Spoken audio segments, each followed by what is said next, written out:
자, 안녕하세요. 반갑습니다. 한국사 시간입니다. 이렇게 인사하고 무슨 말을 해야 할지 항상 고민하다가 결국 한국사 시간입니다. 하네요. 오늘은 6강입니다. 고대 국가의 발전과 고구려 파트입니다. 지금 찍는 날짜는요, 금요일 날입니다. 4월 24일 날 금요일이고, 오후에 촬영합니다. 최초로 오후에 촬영합니다. 그래서 모르겠어요. 오전이 나은지 오후에 나은지 그거는 이게 아마 약간 그래도 좀 빛의 차이가 있는 것 같아요. 오전하고 오후인데 아마 화면이 조금 차이 있는지 어차피 올리는 건 유튜브에 올려주는 거니까. 그런데 하여튼 오후에 지금 처음으로 오후에 촬영 중이고요. 하여튼 점심에 배부르게 먹고 왔습니다. 또 제가 좋아하는 짬뽕을 먹고 왔어요. 공주는 아시다시피 짬뽕이 유명하죠. 이번에 그래서 또 여기 맛있는 짬뽕을 또 한 그릇 먹고 와서 배부른 마음으로 또 배부르게 하고 있습니다.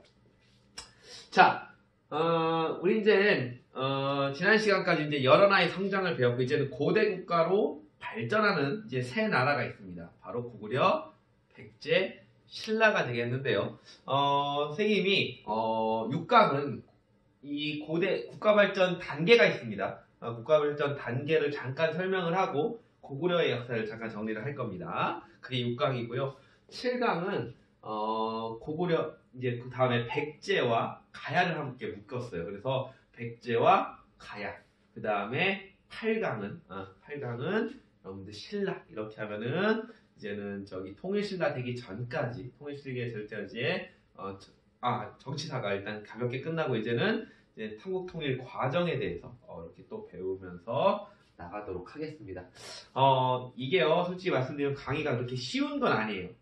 그러니까 선생님이 좀 이게, 여러분들 한국사 쓰는 건 솔직히 쉬워요. 쉬운데, 또 우리 내신 공부하시는 거 조금 더 좀 디테일하게 좀 들어가신다고 보시면 되고요. 절대 이게 쉬운 내용 여러분 배우는 게 아닙니다. 이거, 솔직히 말씀드리면 선생님 거 수업 다 듣고, 한국사 능력검정 고급 보면은 다 붙어요.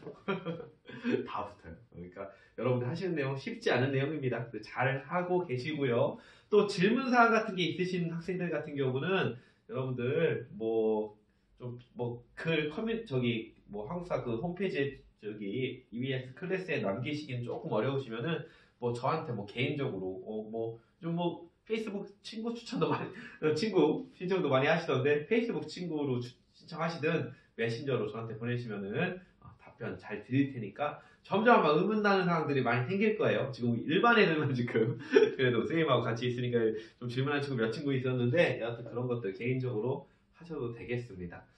그리고 하나 좀 여러분들 좀 부탁드릴게요. 저도 이렇게 부탁받은 건데 여러분들 56기 선배가 지금 저기 아마 논문을 쓰고 있는데 그 여러분들이 아마 그 조사 저기 설문조사가 좀 필요한 것 같습니다. 그래서 제가 저기 한국사 수업자료 게시판에 그 자료를 잠깐 올렸는데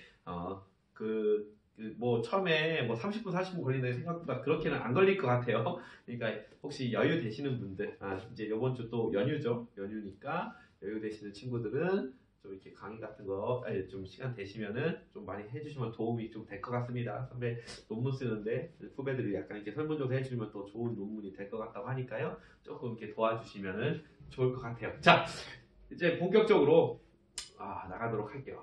오늘 이번 주 춥습니다. 지금 바람 부는 소리가 쫙 들어오네요. 우리 일반 교실에서도 쫙 들어옵니다. 지금 보이진 않지만 여러분들 여기 1반, 그 다음에 2반, 그 다음에 이제 저쪽 이제 원래는 이제 5반이죠. 5반 교실은 이제는 전자교탁이 새로 들어왔어요. 그래서 지금 이게 전자교탁이 지금 2개가 있습니다.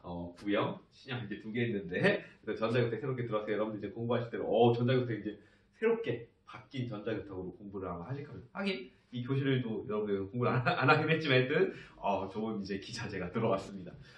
할게요. 근데 좀 있으면 또 종 올릴 것 같은데 그냥 정리하겠습니다.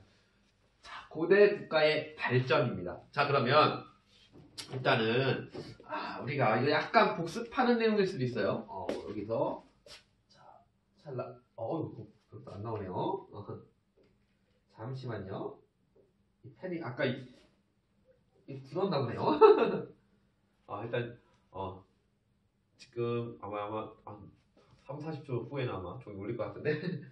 자, 나와라! 야! 나올 거야, 이제. 자, 이거예요.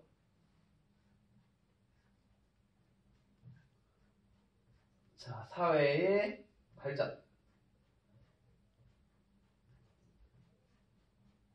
자, 이렇게 해서 한 주제를 좀 잡아봤어요. 자, 그러면 우리가 맨 처음 이제 구석기와 신석기 배울 때, 자, 구석기는 무슨 사회라고 배웠습니까? 다시 한번, 어떤 사회? 이때는 무리 사회라고 했어요. 무리 지어서 다닌다고 해서 무리 사회. 잘 나옵니다. 저걸 올렸어요. 9시, 이제 2시 40분이니까 몇 교시인가? 뜬뜬뜬.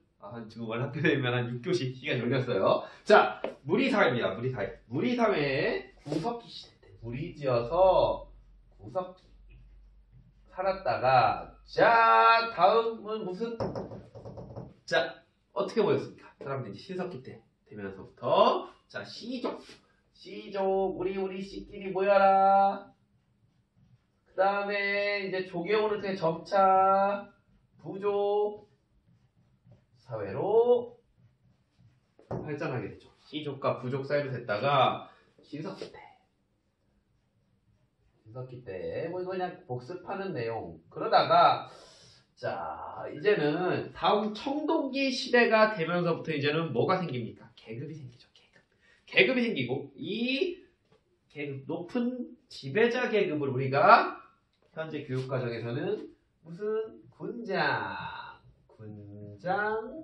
그리고 청동기를 바탕으로 이제 국가들이 주장해서 이거는 군장 사회라고 하기도 하지만 국가라는 표현도 쓰게 됩니다. 그래서 군장국가. 이건 뭐 청동기에서부터 철들기까지 이런 군장국가의 사례들이 나오게 됩니다. 자, 그래서 이 군장국가의 단계가 있고요.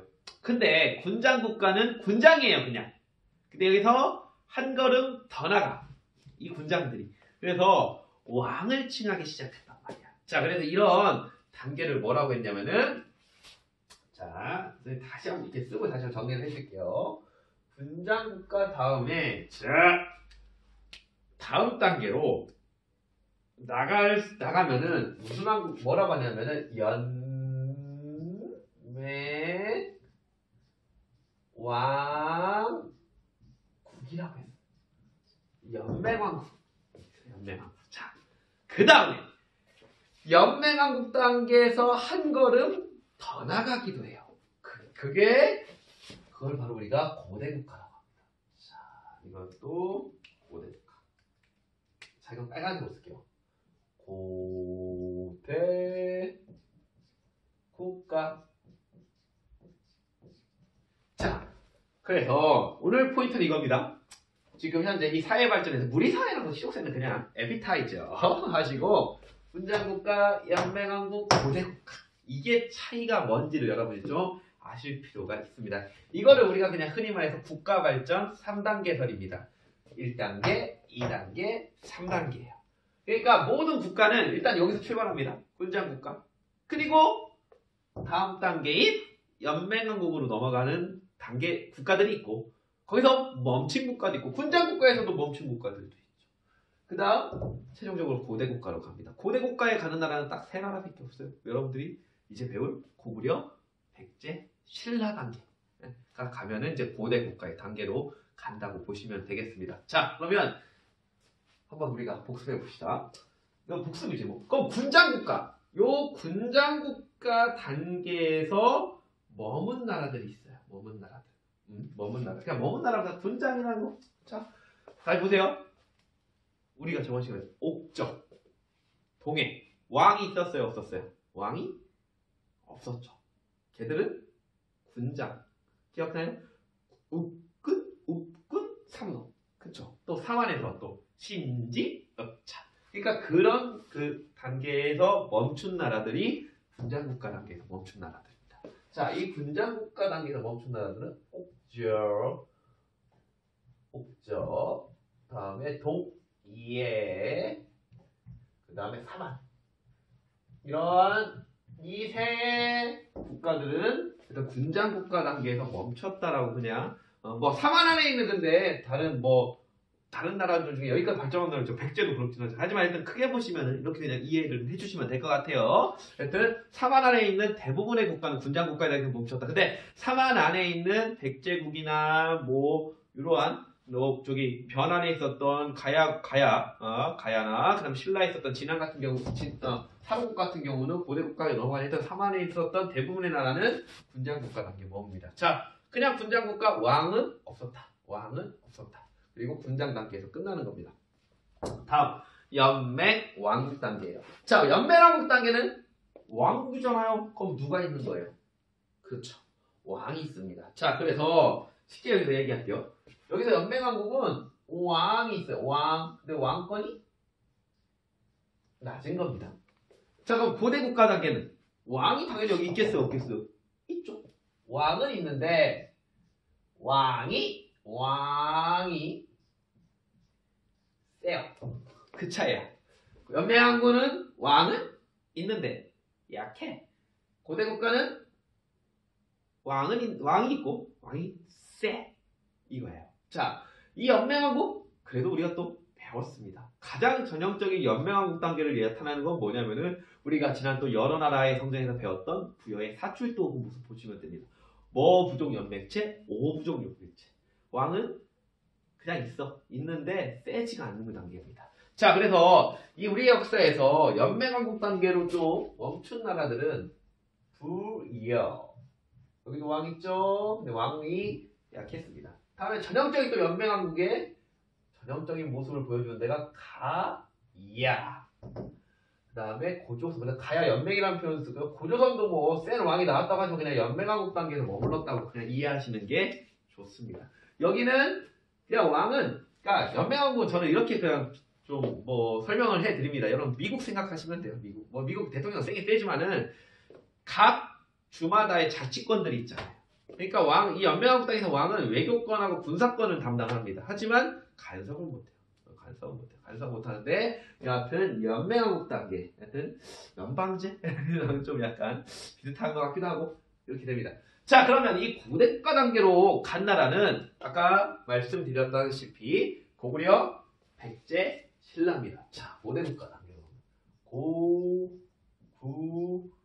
고구려, 다음 백제, 다음에 신라, 이렇게 세 나라는 왕도 있었고 여기도 당연히 연맹왕국 단계를 거쳤겠죠. 그리고 결국은 오래 살아남는 이 고구려, 백제, 신라는 왕권이 세지는 이런 모습을 겪게 됩니다. 자, 그러면 어떻게 하면 연맹왕국 단계에서 고대국가 단계로 넘어갈 수 있나? 크게 보면 우리가 일반화시키면 네 가지 과정을 겪으면 간다라는 거예요. 네 가지 과정을. 자, 그러면 어떠한 네 가지를 이렇게 어떻게 정리해버릴까? 여기다 정리할게요.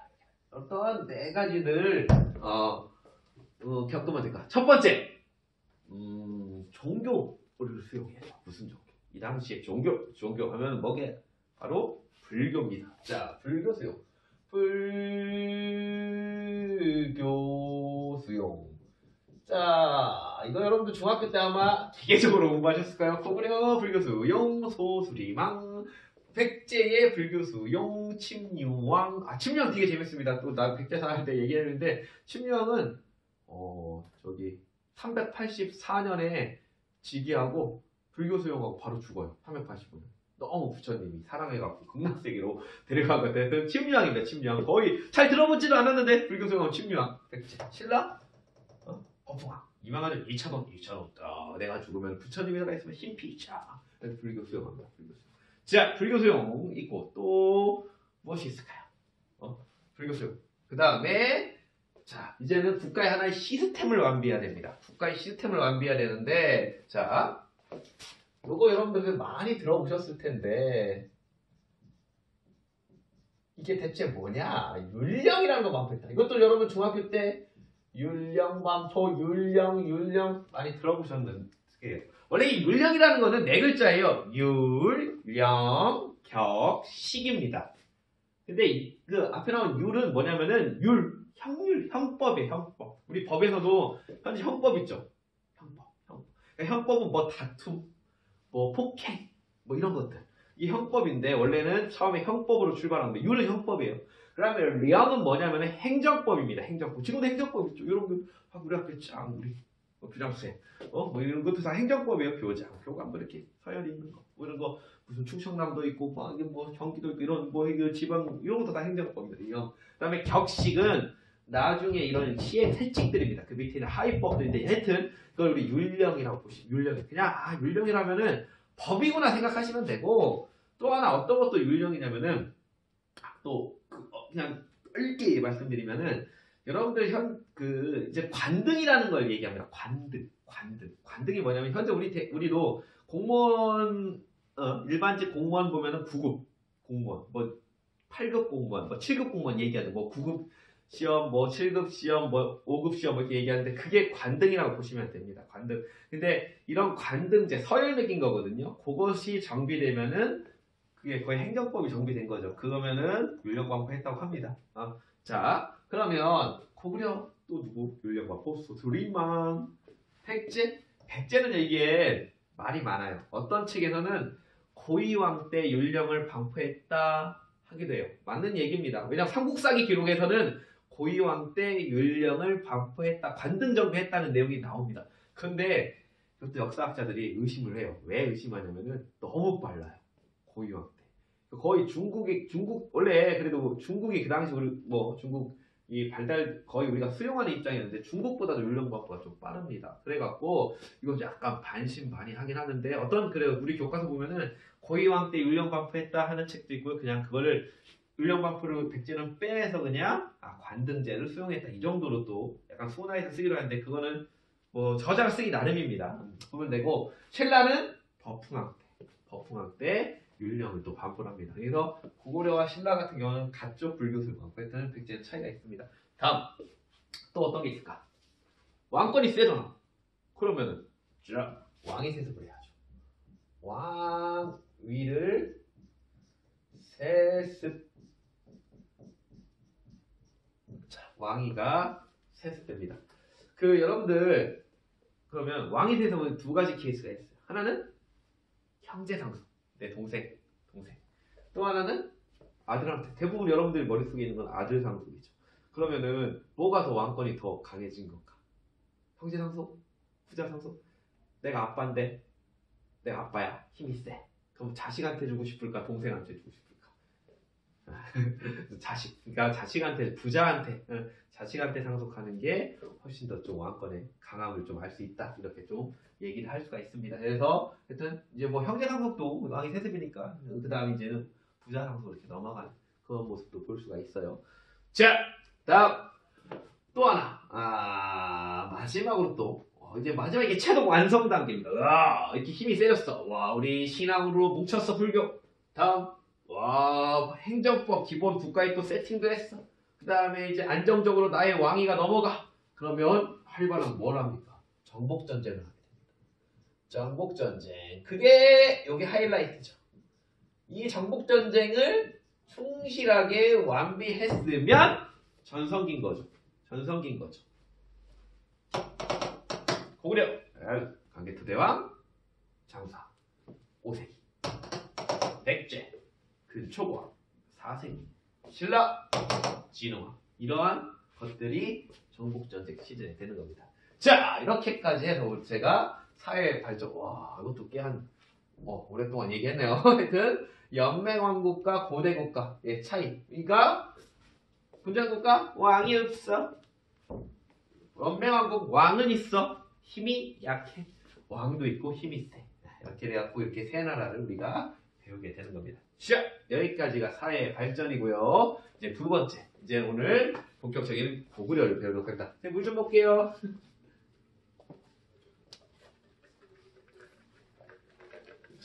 자, 이제 고구려인데요. 이게 또 다다음 주부터 이제 교생 선생님들이 오신대요.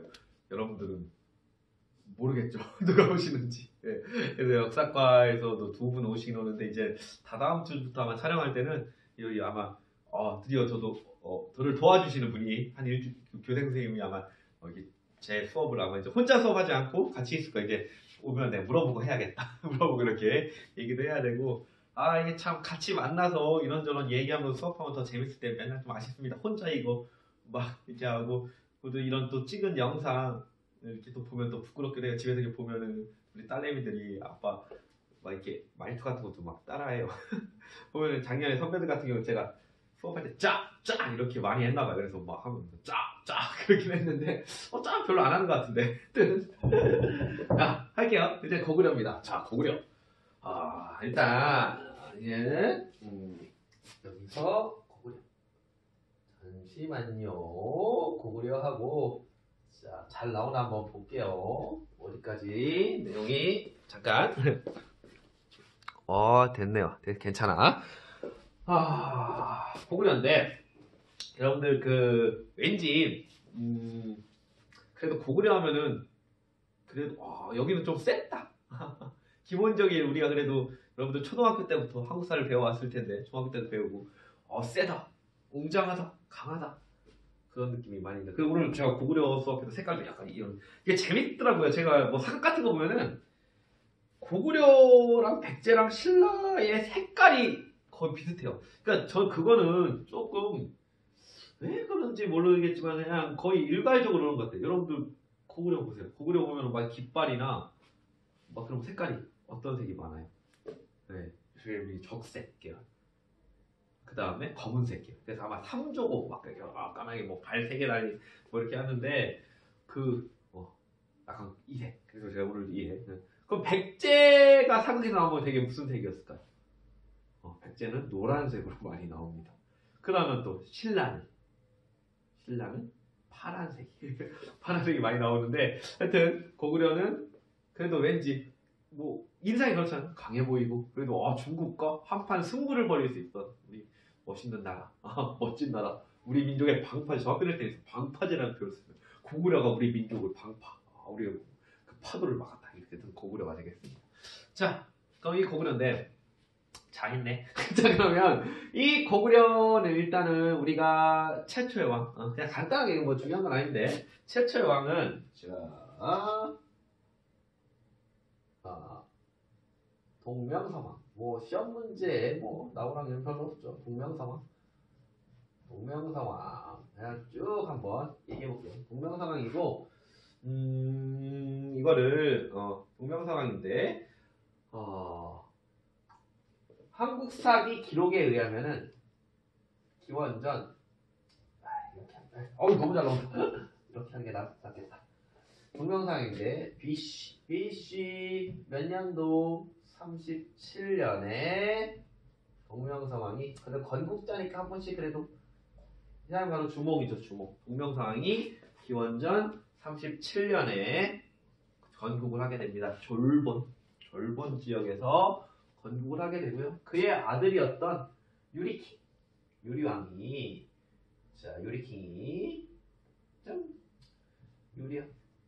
유리왕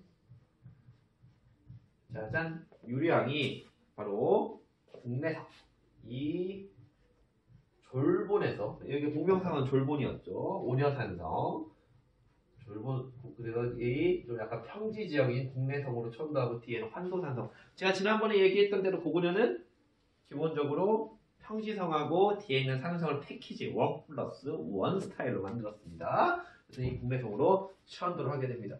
자, 그 다음에 동명성왕, 유리왕, 그 다음에 3대왕, 대무신왕, 뭐 4대왕, 모본왕 뭐 쭉쭉 나오는데 이제는 우리가 조금 알아둘 때가 6대왕입니다. 예전에 여러분 우리가 사극하면은 그 유명한 그 배우들이 있죠. 거의 뭐 우리 사극의 끝판왕 왕했던 분은 누구고? 최수종이라고 혹시 아세요? 최수종 이 배우 이 탤런트가 거의 뭐 나라를 많이 세우셨죠. 그래도 대조영도 했고요. 발해를 세우셨고 가장 또 유명한 태조 왕건. 왕건하면 요즘에는 그 궁예 김영철 아저씨가 좀 유명한데 원래는 그 왕건도 했고요. 뭐 여기 했는데 이 고구려 하면 이 주목하면 그 송일국 그 대한민국 만세인가요? 그 아버지인데 주목입니다. 근데 이분이 그 주목을 MBC 했었고 그리고 그 해에 또 한 3년 그 몇 해 뒤에 또 KBS에서 태양의 나라인가요? 여러분 전혀 모를 거예요. 여러분 아주 뭐 까나게 될 거예요. 그 대무신앙이라고 3대왕도 했는데 뭐 하여튼 그 얘기 갑자기 생각나는데 전혀 모르셔도 되고, 그래서 조금, 수능에는 안 나오는데, 내신은 나올 수도 있습니다. 6대왕이 있어요, 6번째 왕. 6대왕. 6대왕이, 자, 녹색으로 정리할게요. 요 왕 있어요, 요 왕. 6대왕이, 태조왕. 태조왕. 자, 요 왕은, 기본적으로 1세기 때 왕입니다. 1세기 때 왕인데 이 사람은 약간 뻥이 들어간 왕이에요. 왜 뻥이 들어간 왕이냐면 너무 오래 했어 왕을. 내가 우리 역사에 최고 오래 했을 걸 장수왕보다 더 많이 합니다. 53년도에 지기해서 아마 146년? 54에서 90몇 년을 지배했다고 하는 인물입니다. 삼국사의 기록이에요. 그러니까 이런 인물들은 역사학자들이 어떻게 평가하냐. 그때 뭐 평균 수명 몇 살인데 그냥 한 두세 명의 왕이 아마 이렇게 압축된 왕이라고 보는데 여하튼 그래도 뭔가 태조하면 뭔가 시작이잖아요. 그쵸? 태조 이성계, 태조 왕건 얘도 태조야. 근데 왜 얘한테 북명성한테 태조 안 붙여주고 이 사람한테 태조를 붙여줬냐? 이유가 있겠죠. 자, 어떤 이유가 있냐면은 태조왕 때 다시 짜잔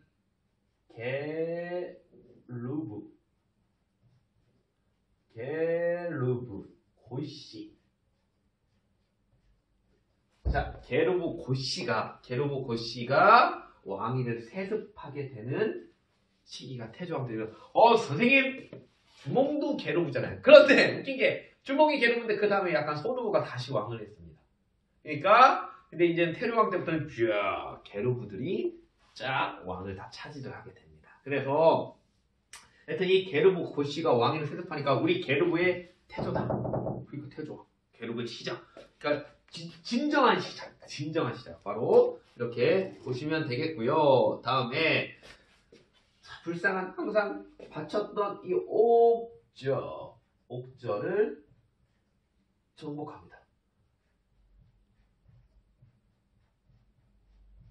자, 옥저를 또 정복하게 됩니다. 옥저를 정복하고 자, 다음에 또 요동까지 활발하게 진출. 요동을 또 진출했던 왕이 태조왕이 되겠습니다. 그래서 태조왕이 이런 이름을 붙여줬다라고 보시면 되겠습니다. 다음 태조왕이고 그러면 여기까지 했는데 처음부터 1세기까지 왕이 되고요. 태조왕 2세기까지 겹치게 되고요. 자, 2세기 때 또 가장 대표적인 왕이 요 사람이야. 나라 독세 고국천왕. 자, 이 사람은 2세기 때. 할까요? 고국천왕. 2세기 때 왕입니다. 2세기 때 왕. 짜잔. 자, 이 사람도 좀 알아둘 필요가 있습니다. 고국천왕인데, 나중에 원왕도 나옵니다. 근데 고국천왕 때는 잘 나갔어요. 자, 고국천왕은 일단은 뭘 바꾸냐면은, 부족적 오부를 행정적 오부로 바꿉니다. 무슨 얘기냐면은 여러분 오부종연맹제 손오부, 계로부, 전로부, 관노부, 순노부 이게 부족적 오부예요. 이거를 동서남북 중으로 그냥 나눴다고 보시면 돼요. 쉽게 말해서 요걸 이렇게 부족적 오부가 있으면은 어떻게 되냐면은 그 부족의 전통이 워낙 강합니다. 그러니까 부족은 결국 이 오부족은 뭐야? 귀족들이지. 그러니까 나름대로 이 귀족들의 세력을 누르기 위해서 구역으로 그냥 나눠버린 거예요. 우리는 따지면 우리가 5개의 성씨밖에 없다고 생각해보세요. 그냥 5개. 그러니까 우리 사례보고 이제 1반부터 6반 64개 친구들이 있는데 뭐 김씨족, 김씨 그냥 김이 김이 박채 하나 뭐 있지? 뭐 있어요? 김이 박채 뭐 있냐 또 그래 항상 임 이렇게 있다고요. 김이 박채 이게 이 5개 부족이 있는데 이거를 그러니까 김씨는 1반에 있어, 뭐 이씨는 2반에 있어, 무슨 박씨는 3반에 있어. 맞네 1반에 4반 임씨는 4반에 있어, 윤씨는 5반에 있어, 뭐 황씨는 6반에 있어. 이렇게 있다는 거를 아싸리 이제 반으로 나눠버리는 거야. 그러니까 섞어버리는 거지. 그럼 뭐가 되냐면 이 부족적 색채가 점점 얕아지는 겁니다. 사는 지역에 따라 나눠버리는 거예요. 뭐 이해 가시요? 그러니까 전에는 뭐 흩어져 있어도 야 나는 김씨야 그럼 김씨 씨 이렇게 있는 건데 그러니까 손으로 게르고 저르고 가는 순도 있지만 이거를 행정적으로 약간의 귀족적의 힘을 좀 빼기 위한 왕권 강화를 하기 위한 하나의 모습으로 좀 이해하시면 좋을 것 같고요. 행정적으로 다음에 이거는 제가 파란 거로 쓸게요. 이 왕보다 이거 진대법. 이거 이 세계 이런 걸 할 수 있다는 것 자체가 상당한 겁니다. 이런 거죠. 오늘날 코로나 사태가 터졌고 지금 국가 재난 지원금을 지금 아직도 논쟁 중이죠. 몇 퍼센트 얼마나 지급해야 되나? 선별적으로 지급해야 되나? 모두에게 줘야 되나? 얼마나 줘야 되나? 그 액수는 얼마인가? 지금 논쟁인데 이걸 한 거야. 이 당시에 2세기 때. 대단한 거죠. 1800년 전에 이걸 한 겁니다. 당시 사료에 의하면은 이게 고국천왕이 가다 보니까 너무 힘든 사람들이 보여. 너무 못 사는 사람들이 보여. 그래서 그들을 이때는 그러니까 저거죠. 선별적 지급이 돼요. 그래서 그런 사람들한테 근데 또 갚으라고 했어요. 갚으라고. 근데 여하튼 진대법 얼마나 복지제도잖아. 복지제도 그 당시에. 그래서 못 사는 좀 이렇게 힘든 사람들, 형편이 어려운 사람들에게 꺼줍니다. 꺼주고 나중에 갚아라. 추납이라는 용어가 나오는데요. 그게 진대법입니다. 그러니까 우리 역사에 이 고구려의 진대법, 그 다음에 이제는 고려시에도 넘어가면은 의창, 흑창, 그 다음에 조선시에 가면 이게 사창, 이러한 것들을 통해서 이런 복지제도가 있다는 건데 이 진대법이 나오고요. 이거를 주도적으로 했던 사람이 을파소라는 사람이 있어요. 을파소, 이 사람은 재상인데요. 이 을파소가 이런 역할도 주도적으로 하게 됐습니다. 일단 진대법 알아두시면 좋을 것 같고요. 그 다음에 자 이제는 나는 왕권을 아들에게 주겠다 하는 부자세습 제도를 하겠다는 걸 설명해야 불쌍한 고국천왕 아들을 못 낳았어요. 그래서 그 다음 왕이었던 차대왕인가? 일단 아마 그럴 텐데 모르셔야 되는데 그 왕 때부터 실질적으로 되는데 여하튼 부자세습을 하겠다고 목표를 하는 사람이 고국천왕이 되겠습니다. 자, 이게 2세기 때 왕입니다. 자, 1세기 태조왕, 2세기 고국천왕이고요. 3세기 때는 여러분들 고구려가 한 차례 큰 위기를 겪습니다. 말로 설명할게요. 동천왕이라는 사람이 있는데요. 그 당시 다시 위초고 삼국지. 당시 우리 고구려는 어디와 맞부딪혔을까?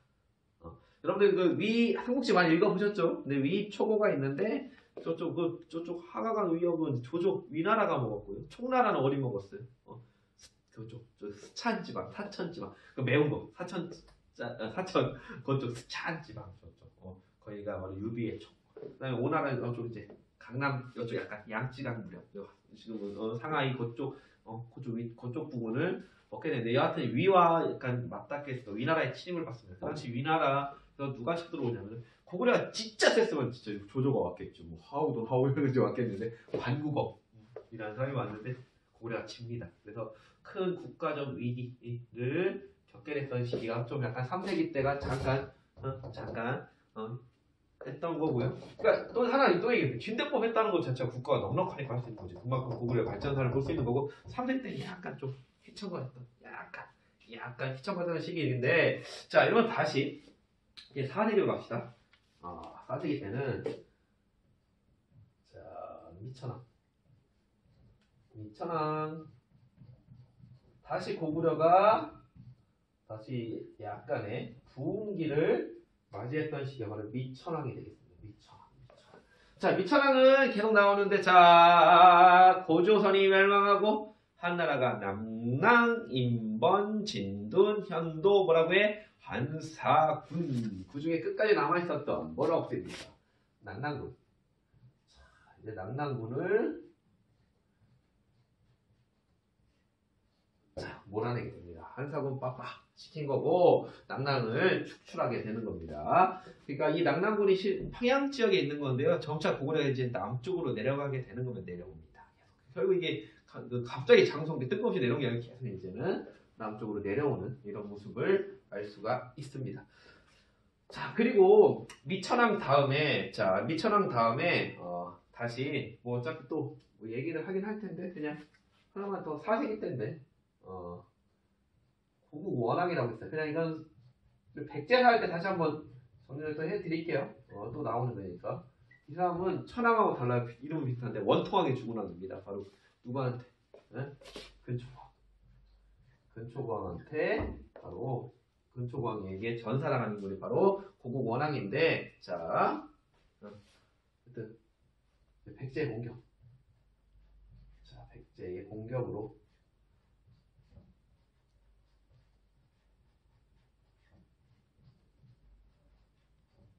고국원앙이 전사한 고국원앙입니다. 얼마나 이제는 고구려의 백제의 분쟁이 씨앗이죠. 이제 분쟁의 시작이 이제는 백제의 그 당시 4세기 전성기 때 힘을 느낄 수 있는 거고요. 근데 이거 비하인드 스토리 있어요. 원래 고국원앙은 그 전에 저쪽 또 선비족, 아까 이름은 되게 선비 같은데 센 애들이라고 했죠. 그 선비족한테 전현이라는 나라를 세우는데 무시하게 깨집니다. 그래서 이 사람이 궁대성에도 원래 평양성에 있었고 미청왕의 묘까지 파갔어요. 그리고 5만 명이 포로로 갈 정도 고구려 완전히 크게 피해를 입었던 게 고국 원앙식인데, 그때 근초광이 죽입니다. 우리가 게임하다 보면 어떤 게임 같은 거 하다 보면 대격 게임 있잖아요. 대절 게임 하면은 그 에너지가 그 마지막에 이제는 막 죽기 전에 반짝반짝반짝이요. 그 반짝이 그냥 거의 이렇게 그냥 쉽게 백제 근초광이 죽였다고 볼 수 있습니다. 고국 원앙입니다. 거의 축구로 따지면 잘 이렇게 저기 아무 골문이 비어 있는 상태로 그냥 뽕 쳐서 그냥 빡빡한 거죠. 자, 그러면 이런 지금 다시 미천왕 때 올랐던 게 고고난 다시 낮아진 겁니다. 이게 올라갔던 시기 다시 내려갔다가 이걸 이제는 부흥시키는 인물이 이제 나오기 시작합니다. 자, 어차피 고구려에서는 수능 문제 나올 거는 거의 3명에서 끝나요. 호랑우리망, 강개토대왕, 그 다음에 장수왕인데, 자, 그럼 빨간색 씁시다. 첫 번째. 조금 떨어지면 일단 소수리망. 소수리망. 자, 이 소수리망 같은 경우는, 자, 이 사람도 4세기 때 왕입니다. 4세기 때 왕. 미천왕, 고고나 소수리망 모두 4세기 때 왕. 자, 4세기 때 왕이고, 자, 이 사람은 딱 세 가지입니다. 세 가지. 자, 뭐 반포했어요? 율령 반포. 그래서 그냥 알으셔야 돼요. 율령 반포. 다음 뭐 수용해요? 불교 수용.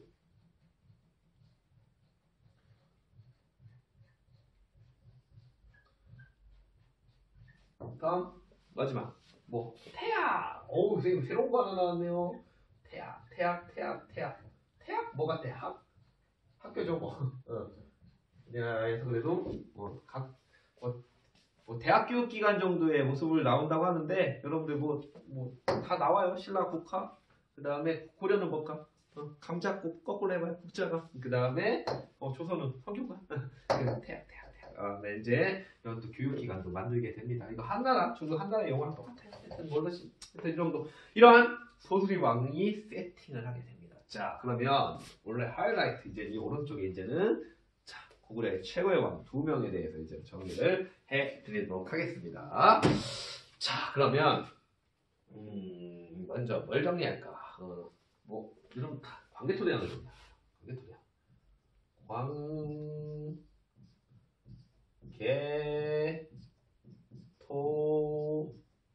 광개토대왕. 강개토 대왕도 맞고요. 강개토 왕도 맞아요. 그럼 제가 EBS에 학생들이 질문하면 이렇게 답변해 주는 게 없다는데, 이것도 질문 꽤 많이 들어요. 선생님, 강개토 태왕이 맞아요? 강개토 대왕이 맞아요? 다 맞아요. 자, 근데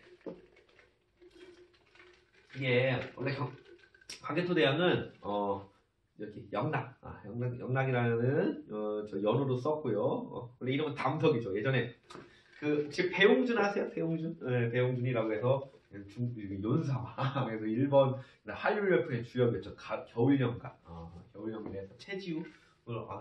너무 여러분들하고 좀 달라요. 그래서 그 당시 그 배용준이 겨울연가에서 일본에서 인기를 너무 많이 끈 다음에 다음 드라마가 무엇을 할지 상당히 이게 관심의 초점을 올렸는데, 그 다음 드라마를 몇 년 만에 했던 게 바로 이 광개토대왕 역할을 합니다. 그 태왕사신기라고 해서 그 타이틀 기억납니다.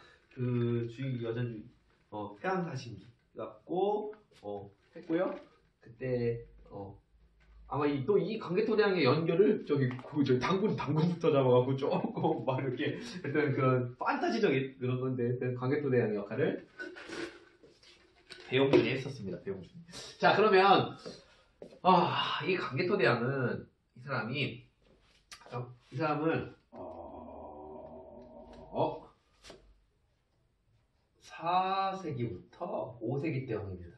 그러니까 여러분들 이 소수리망 다음에 우리가 잘못할 좀 약간 소수리망 다음에 광개토대왕이라고 생각하는 친구들 좀 있을 것 같아요. 근데 이 사람이 17대 왕이고요. 소수리망이 아들이 없었어요. 그래서 다음 왕이 누구냐면은 고구 양왕인가? 아마 양왕인 거예요. 그게 광개토대왕의 아버지. 그러니까 동생한테 물려줍니다. 그리고 그 아들이 광개토대왕. 이 사람이 고구려의 17대 왕. 이 사람이 고구려의 19대 왕이다. 19대 왕이 되겠습니다. 그러니까 둘이 아들 관계는 아닙니다. 그러니까 큰아버지인가?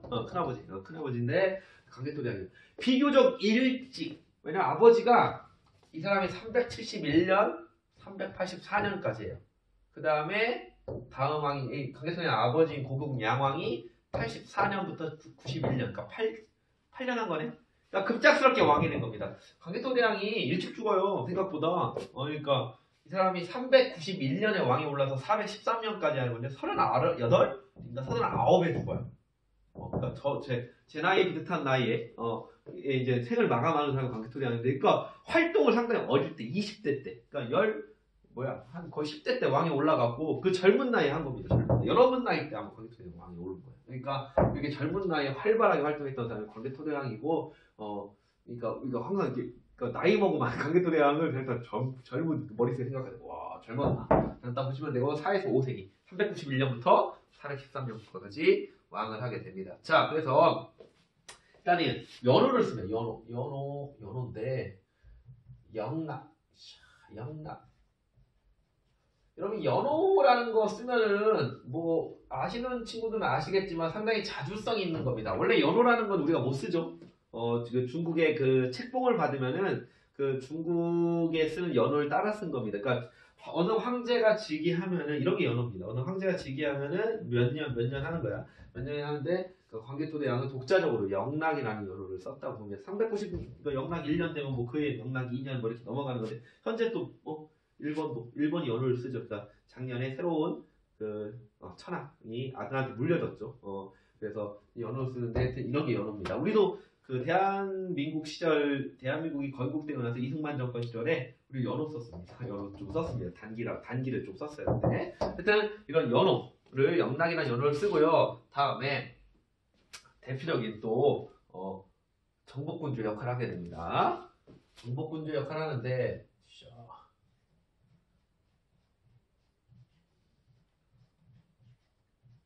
처음으로 이 사람이 어디를 가냐면은 396년에 왕이 즉위하고 한 5년 뒤에 백제를 칩니다. 여기서 백제 쳐요. 그래서 처음에 남쪽으로 경략을 합니다. 그래서 당시 여러분이 고구려랑 백제랑 자주 붙었던 데가 어디냐면은 아차산성이라고 있어요. 아차산성. 그래서 이 광개토대왕도 당시에 백제 왕을 아차산성에서 공격해서 그 영토를 서울까지 내려온 거죠. 아차산성이 어디냐면은 우리 우리가 신석기 때 서울 암사동 유적지 맞은편입니다. 그 다음에 저기 어린이대공원이라고 있어요. 서울에 어린이대공원. 광진 그쪽인데 광진구 거기 아차산성이 있어요. 그러니까 그리고 장우상이 또 나중에 그 백제의 계로왕을 죽인 데도 저기 아차산성이 있고 온달이 어디서 죽었는지 좀 두 가지 설이 있는데 그것도 온달도 뭐 아차산성. 하여튼 거기까지 내려오고 그 다음에 이 사람이 또 400년에 이따 뒤에 또 정리하겠지만 신라를 도와주기도 합니다. 다음에 그 이후에 이제는 북쪽으로 넘어갑니다. 그래서 이제는 요동 지역을 활발하게 또 공략을 했던 사람이 바로 이 강개토대왕입니다. 만주 지역을 정복했던 사람이 광개토대왕입니다. 그러니까 이렇게 영토를 확장했기 때문에 넓은 광자잖아요. 넓은 광자인데 그러니까 넓은 영토를 했다라는 묘를 받을 만한 인물이 광개토대왕이 되겠고요. 자, 다음에 요게 중요한 건데 가장 그래도 우리가 잘 나오는 게 이 광개토대왕 때 400년도입니다. 딱 400년. 요 신라에 누가 침입하냐면은 왜가 침입해요. 1번이. 자, 이 신라에 침입한 왜를 격퇴해 줍니다. 자, 요 왜를 격퇴하는데 이게 이렇게 보시면 돼. 그러니까 이거를 왜 이거에 대한 여러 정말 이거는 고대사에 풀리지 않은 신비 중에 하나인데 현재 우리 학교는 이렇게 보시면 됩니다. 이게 왜가 신라 땅에 들어오는데 이게 왜 혼자 간 게 아니고 백제, 그 다음에 금관가야, 그 다음에 왜 연합국이 같이 신라를 침입했다고 보시면 되겠습니다. 그래서 제가 가야 할 때 잠깐 임나일본부터 잠깐 얘기를 좀 해드릴 건데요. 하여튼 결국 이 왜를 격퇴하고 당시에 신라 왕이 누구였냐면은 내무랑이라고 있습니다. 내무랑은 고구려 따지면 태조왕 같은 분이야. 일단 기본 세팅을 좀 해주신 분인데 하여튼 기본적인 하여튼 이 김씨 왕이 태스폰에서 이 내무랑 때 고구려의 SOS 치면 도와줘 광개토대왕. 그래서 광개토대왕이 무려 기병하고 보병, 야 우리 기병도 있었습니다. 5만 명을 가지고 가서 도와줬다라는 게 광개토대왕 능비에 있습니다. 자, 여하튼 신라에 침입한 왜를 격퇴해줬다. 이게 이제 우리 한국사에서 얽히고 이게 어떤 하나의 변화를 일으키게 되냐면은 결국 자, 이 가야의 세력 주도권의 변화가 생기게 됩니다. 자, 초기에 세력이었던 이 금강가야 세력이 점차 쇠락해지고요. 멸망은 아닙니다. 멸망은 버풍왕 때 가야죠. 대가야가 이제 후기 가야 연맹으로 올라가게 되는 이러한 결과물을 이 광개토대왕이 신라 원정을 통해서 알 수가 있습니다. 이거에 대한 증거가 또 뭐냐 하면은 증거를 보세요. 첫 번째가 요 광개토대왕 능비 동아시아에 또 풀리지 않는 고대사의 미스테리를 갖고 있는 이 비석입니다. 이 비석은요, 광개토대왕 언제 세우냐? 광개토대왕이 죽고 난 1년 뒤인 414년도에 세웁니다. 414년도에 세우는데 이게 광개토대왕 능비인지 몰랐어. 그러다 이게 언제 발견되면 1880년, 무려 1400년도 뒤에 이게 광개토대왕 능비다 라는 거를 알게 됩니다. 그러니까 이게 그전에는 요게 만주 지역에 있었기 때문에 원래는 그 만주족의 하나의 일파의 무슨 비석인 줄 알고 막 그냥 뭐 하지 않았다가 여기 또 그 당시에 또 농법 중에 여러분들 그 불태우는 농법 있죠. 그걸 화전농. 그래서 이게 막 글자가 그을렸어요. 안 보이기도 하고 막 이런 상태야. 이런 상태이기 때문에 이 글자 새롭게 지금 판독이 잘 안 돼요. 그러니까 이게 일본 애들도 지멋대로 해석하는 거. 우리 나름대로의 해석이 있습니다. 그러니까 이거 갖다 맨날 부딪혀요. 일본은 자기 우리한테로 해석합니다. 근데 너무 이거는 일본 애들의 해석은 너무 맞지도 않고 좀 그래. 하여튼 그렇고 이 광개토대왕 능비 한 1450여 자 정도 되고요. 하여튼 거의 6m 89, 그러니까 7m 정도의 길이가 있는데 이게 하여튼 비문 변조선도 있고요.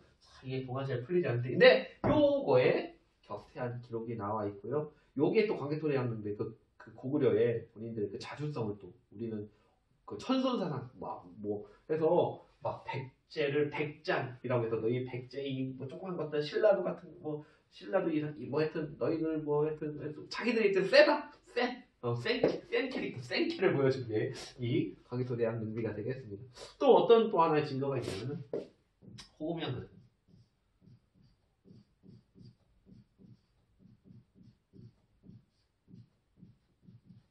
자, 이것도 재밌어요. 415년이야. 광개토대왕은 죽었어.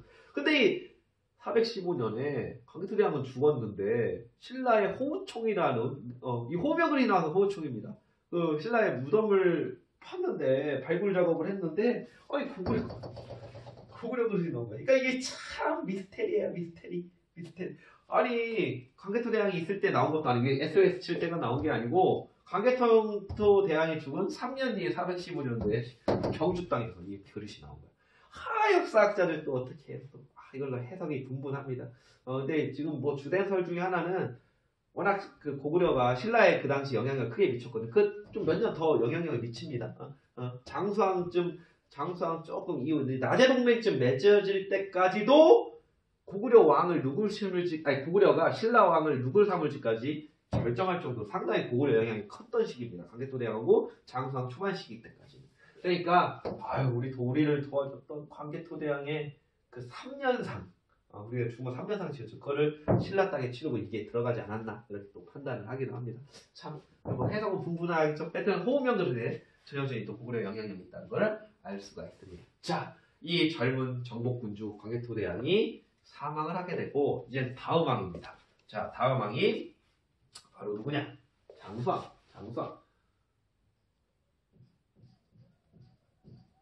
자, 장수왕이 되겠습니다. 자, 여기까지가 오늘 할 건데요. 잘 나오는 잠깐 볼게요. 자, 장수왕인데 장수왕은 5세기 때 왕이죠. 그러니까 고구려의 전성기 5세기. 자, 이 사람 태조왕이 더 오래 하지만 태조왕 약간 반신반의하고 우리가 믿는 왕 중에서는 랭킹 1위 78년 413년도에 왕을 해서 491년도까지 무려 78년 동안 왕을 합니다. 아들보다 더 살았어. 아들 조다. 아빠 나 왕해야 되는데 아빠 왜 이렇게 오래 살아. 그런 거죠. 아야 난 더 할 거야. 결국 조다 사망. 그래서 결국은 손자였던 문자명 왕한테 왕위를 넘겨주는 사람이 장수왕입니다. 실질적으로 장수했고 장수왕이야. 장수왕. 자, 그러면 장수왕의 얘기를 할게요. 이 사람 기본적으로 자, 남진정책. 수능 문제나 모의고사 문제는 뭐 이 두 명에서 거의 결정 날 겁니다. 서술형도 나올 수 있지만은 남진정책.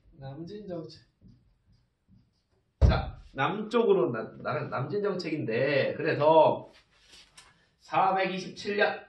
자, 연도 알아도 좋아요. 427년. 얼룩 평양으로 천도합니다. 자, 평양으로 이 천도. 야, 이게 쉽지 않습니다. 이거는 무슨 쫓겨나서 천도한 게 아니잖아요. 뭐 피해 입어서. 아싸리. 야, 난 새로운 나의 세상으로 가겠다. 남쪽으로 가겠다. 훨씬 더 평양에 살기 좋겠죠. 국내성보다. 먹을 것도 많고. 아무튼 평양으로 천도를 하게 됩니다. 결국은 나중 되면은 이것 때문에 그 국내성 귀족들과의 마찰이 있어요. 그거는 또 나중에 또 말씀을 드릴게요. 하여튼 그전 국내성의 기득권 세력들과 하여튼 새롭게 또 평양 세력들과 같은 이 평양으로 천도를 하게 됩니다. 남진 정책을 하게 되고 다음에 자, 이거는 숨겨둔 1인치. 자, 요거를 합니다. 균형의 요자. 자, 이거는 설명해 드릴게요. 저도 이거 대학교 와서 깜짝 놀랐고요. 야, 이게 그래? 이건 근데 무슨 말씀이냐면 무슨 이야기냐면은 우리가 느낌에 장수왕하면은 전혀 중국한테 굽신거리지도 않고 되게 잘했을 것 같잖아요. 되게 뭐 강하게 했을 것 같잖아요. 근데 실상 장수왕은 외교의 달인이었습니다. 외교의 달인. 그러니까 무슨 얘기냐? 당시 중국은요, 한나라 있죠. 중국에 한나라에 있은 다음에 계속 좀 분열기였습니다. 분열기. 그래서 아까 위초고, 그 다음에 우리가 위진남국조시대라고 묶어요. 위나라, 진나라, 그 다음에 이 당시 장수왕 시기 때 되면은 중국이 남조와 북조로 나눠지게 됩니다. 이 북조를 바로 북위라는 나라가 거의 가장 셌고요. 근데 남조는 또 중국의 한인들이 이렇게 두 별로 분열이 되는데 장수왕은 이 두 나라한테 다 조공을 보내고 책봉을 받습니다. 그러니까 외교적으로 상당히 안정을 했던 겁니다. 그럼 장수왕은 왜 이런 선택을 했을까? 자, 생각을 해보세요. 이게 지금 남진 정책은 나는 모든 힘을 남쪽으로 쏟는데 북쪽, 이쪽 중국 세력하고 시끄럽게 전투를 해봐요. 이거 가능할까 불가능할까? 불가능하겠죠. 어렵죠. 양쪽을 다 막아야 되는데. 그러니까 난 너희들한테 잘할게. 그냥 우리 잘할게. 우리 평화롭게 지내자.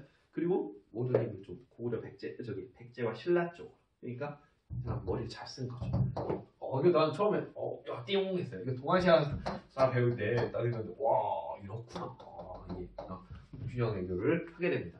자, 그 다음에 자, 이렇게 남진 정책도 하게 되고요. 자, 그 다음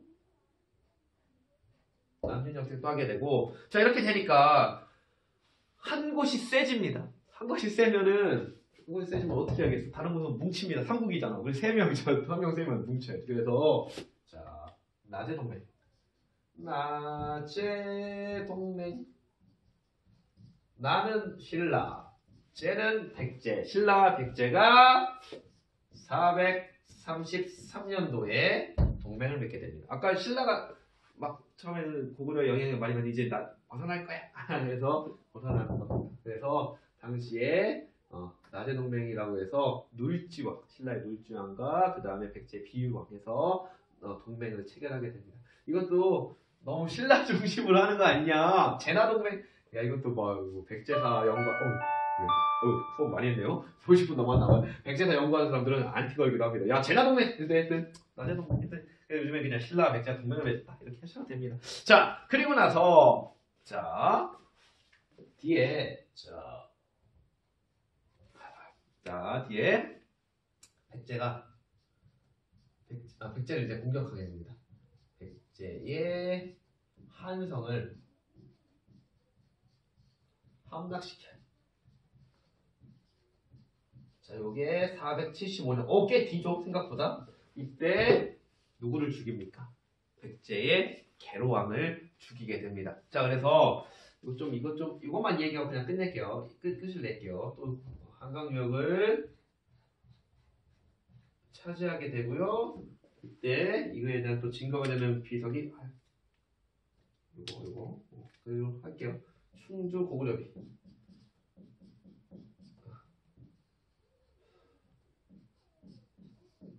자, 고구려비를 저 학교 낼 때 중원 고구려비인데 이제 용어가 좀 충주 고구려비로 바뀌었습니다. 충주 고구려비를 세워서 요거에 그 장수왕의 그 영토 확장을 볼 수 있고요. 이때 또 여기서 아차산을 죽어요. 계로왕이 백제의 계로왕이 전사 죽입니다. 자, 이건 좀 재밌는 얘기가 있는데 그냥 저만 이것만 얘기하고 끝낼게요. 그 계로왕이 일단은 장수왕이 이렇게 침입을 한 거야. 그러니까 어떻게 난 못 이기겠어. 난 못 이겨. 질 것 같아. 그러니까 이 계로왕이 어떻게 했냐면은 요 북조의 북이한테 외교부서를 보냅니다. 정말 멋있게 썼대요. 그게 사료에 남아있거든요. 임명고시 할 때 그 한자 사료를 보면서 그 계로왕의 그 아픔. 근데 계로왕이 이 나쁜 장수왕 나쁜 X가 우리는 원래 같은 뿌리다. 부여의 뿌리에서 나왔는데 이 도의도 어긋난 이 장수왕이 우리 왜 또 나쁜 얘기를 다 써놓은 거야. 북이여 나를 도와주소서 뭐 이렇게 쓴 거야. 근데 그 북이 황제가 어떻게 했을 것 같아? 띠용 받았어. 도와줄까? 뭐지? 이러다가 북이 황제의 선택은 컨트롤 C, 컨트롤 V, 수신자, 장수왕. 카톡 보낸 거야. 이렇게 쭉 누른 다음에 다시 장수왕 개인톡으로 보낸 거야. 장수왕 일자가 없어서 까고 바로 계로왕 죽여버립니다. 그래로 보내준 거야. 그래도 장수왕 디스한 거를. 그래서 계로왕이 전사합니다. 백제는 이제 고구려한테 한성을 함락당하고 바로 여기 그 제로왕의 아들이었던 문주왕 때 475년에 웅진 이제는 공주가 새로운 수도가 되게 되는 게 되겠습니다. 자, 우리가 이제 고구려 전성기까지를 했습니다. 이제는 우리가 했고요. 나중에 이제는 7강에서는 이제 백제를 합니다. 백제. 7강에서는 백제를 얘기를 하고 백제 가야. 8강에서는 신라 얘기를 하게 될 겁니다. 그리고 나서 이제 고구려가 끝나지 않죠. 뒤에 좀 왕들이 있습니다. 그거는 수나라 이제 당나라 싸움할 때 통일 과정에서 여러분한테 설명을 또 드리도록 하겠습니다. 여러분들 설문조사 혹시 잊지 않으시고 좀 해주면 좀 좋을 것 같아요. 자, 즐거운 연휴 보내시고요. 이제 5월달에 볼게요. 빠빠 안녕.